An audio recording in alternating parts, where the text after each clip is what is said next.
Hi friends, ఎలా ఉన్నారు? నేను మీ Raji. Welcome to my channel. So నా ఛానల్ని ఇంతవరకు లైక్ చేయకుండా సబ్స్క్రైబ్ చేయకుండా ఉంటే ఒకసారి సబ్స్క్రైబ్ చేసుకొని లైక్ చేయండి, బెల్ ఐకాన్ని ప్రెస్ చేయండి.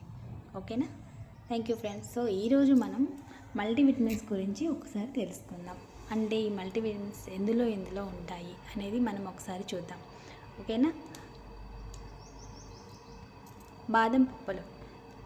సో బాదం పప్పులు అందరికీ ఐడియానే ఉంటుంది. ఈ బాదం పప్పులో విటమిన్ ఇ, మెగ్నీషియం, ఒమేగా 3 ఆమ్లాలు అంటారు వీటిని, అటువంటి పోషకాలు ఎక్కువగా ఉంటాయండి. రోజు గుప్పెడు బాదం పప్పులు తినడం వల్ల విటమిన్ మాత్రల్లో ఉండే పోషకాలన్నీ లభిస్తాయి. ఆకుకూరల్లో వచ్చేసి మనకి ఏ, సి, ఈ, కే విటమిన్లు ఎక్కువగా లభిస్తాయి. పోలెట్, ఐరన్, కాల్షియం, మెగ్నీషియం వంటివి కూడా ఎక్కువగా ఉంటాయి పచ్చపెసులలో.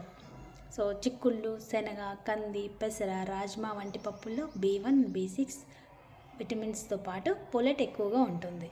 సో పప్పుల్లో ఐరన్, మెగ్నీషియం, పొటాషియం వంటి ఖనిజాలతో పాటు మనకి సజ్జలు, సామలు, పేరుకుపోయిన చిరుధాన్యాలు, సామలు పేరుకు చిరుధాన్యాలే కానీ పోషకాలు అధికంగా ఉంటాయి మనకి. జామ, రేగు పండ్లలో విటమిన్ సి, ప్రోటీన్ ఎక్కువగా దొరుకుతూ ఉంటాయి. సో ఈ మల్టీవిటమిన్స్ మనకి శరీరానికి ఏదో ఒక టైంలో 11 o'clock ఆర్ ఈవినింగ్ 4 or 5 o'clockకి మనం కన్నా ఇవి కన్నా అందించగలిగితే మన శరీరానికి, సో మనకి కొన్ని విటమిన్స్ అనేవి అంది మన శరీరం హెల్తీగా ఉండడానికి చాలా బాగా సపోర్ట్ అవుతుంది. ఓకేనా?